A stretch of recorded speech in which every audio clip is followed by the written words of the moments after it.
अक्सर देखा गया है कि कई कट्टरपंथी मौलाना तालीम की जगह जहर घोलने में दिन रात लगे रहते हैं। ऐसे एक मौलाना फिर सामने आए और इस बार तो अपनी कट्टरपंथी बयानों में उन्होंने श्री कृष्ण का जिक्र कर डाला और बेहद विवादित बयान दे डाला। इसके बाद अब मौलाना के खिलाफ केस दर्ज करवाने की बात हिंदू संगठन कर रहे हैं।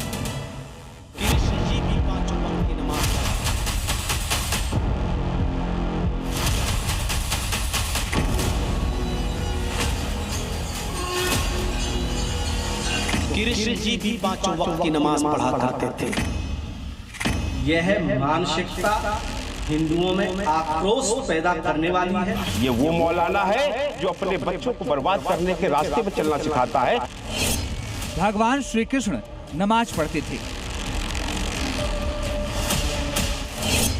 5 बार के नमाजी थे श्री कृष्ण। गीता में इसका जिक्र है। कुछ ये बोल हैं उस मौलाना के जो कि नफरती है, कट्टरपंथी है और जहरीले बयानों का ठेकेदार खुद को मानता है।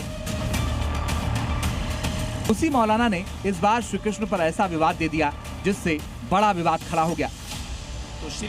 मौलाना ने श्री कृष्ण को 5 बार का नमाजी बता दिया। उन श्री कृष्ण को जो कि सनातन आस्था के सबसे पूजनीय आराध्यों में से एक है, श्रीमद् भगवत गीता के उपदेशक हैं। उन्हीं श्री कृष्ण पर गीता के श्लोक पढ़ते हुए मौलाना ने विवादित बयान दे डाला।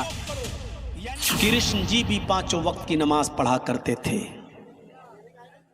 यकीन ना आए तो श्रीमद् भागवत गीता का 6वां अध्याय का 10वां मंत्र देख लीजिए, जिसमें कृष्ण जी अर्जुन से कह रहे हैं कि हाय अर्जुन, ईश्वर की जब पूजा करो तो पूरे शरीर का योग करो, पूरे शरीर का योग करो। यानी पूजा सिर्फ खड़े होकर नहीं, पूरे शरीर के साथ होनी चाहिए और पूरे शरीर का योग होना चाहिए। मौलाना के बेलगाम और घटिया बोल यही नहीं रुके। मौलाना आगे इस्लाम को सबका धर्म बताने लगे। ये हिंदू मुस्लिम अगर ये अपनी किताबें पढ़ लें, योगी जी बड़े भक्त बनते हैं राम के, अगर अपनी किताबें पढ़ लें, अपनी किताबें, तो यकीन मानिए इस्लाम से मोहब्बत करने लगेंगे। क्योंकि इस्लाम ये मुसलमानों का धर्म है ही नहीं, सिर्फ ये उनका भी धर्म है।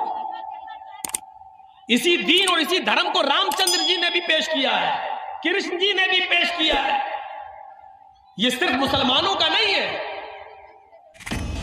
अपने आराध्य श्री कृष्ण को लेकर मौलाना का यह बयान मथुरा वासियों को बेहद चुभ गया। यह मानसिकता हिंदुओं में आक्रोश पैदा करने वाली है। संत धर्माचार्य में भारी आक्रोश है। माननीय मुख्यमंत्री जी, गृह मंत्री जी से निवेदन है, ऐसे व्यक्ति के खिलाफ सख्त से सख्त कार्रवाई हो जिससे कि हमारे हिंदू देवी देवताओं का कोई अपमान न कर सके। ये वो मौलाना है जो अपने बच्चों को बर्बाद करने के रास्ते पर चलना सिखाता है और आज हमें बताने का प्रयास कर रहा है। इसके अलावा इस बेतुके बयान पर संत समाज का गुस्सा भड़क उठा है। अयोध्या से सबसे तीखा पलटवार आया है, जहां महंत विष्णुदास ने तो बड़ी चेतावनी भी जारी कर दी है। ऐसे मौलाना का जो जीप काट के लाएगा उसको 10 लाख रुपए इनाम दिया जाएगा और ऐसे मौलाना पर देशद्रोह का मुकदमा दर्ज होना चाहिए। ऐसे मौलानों को पूरे तरीके से भारत से भगा देना चाहिए, पाकिस्तान में रखना चाहिए। दरअसल जर्जिस अंसारी विवादों के उस्ताद रहे। मुस्लिमों को बरगलाना, बहकाना, उनके दिमाग में नफरती बीज बोना, उन्हें उकसाना और मजहबी डर दिखाकर आपत्तिजनक बयान देना जर्जिस का पुराना काम रहा है। इससे पहले वो यूपी में योगी को भी चेतावनी दे चुके हैं, जब कह रहे थे कि यूपी में मुसलमानों को डर लगता है। लेकिन तब यूपी के मुसलमानों ने मौलाना को करारा जवाब दिया था और अब जबकि उसकी नफरती बोली कुछ नहीं कर पाई, तो अब श्री कृष्ण पर भड़काऊ बयान देकर अपनी कट्टरपंथी कोशिशों को फिर हवा देने की कोशिश हो रही है। ब्यूरो रिपोर्ट, जी मीडिया।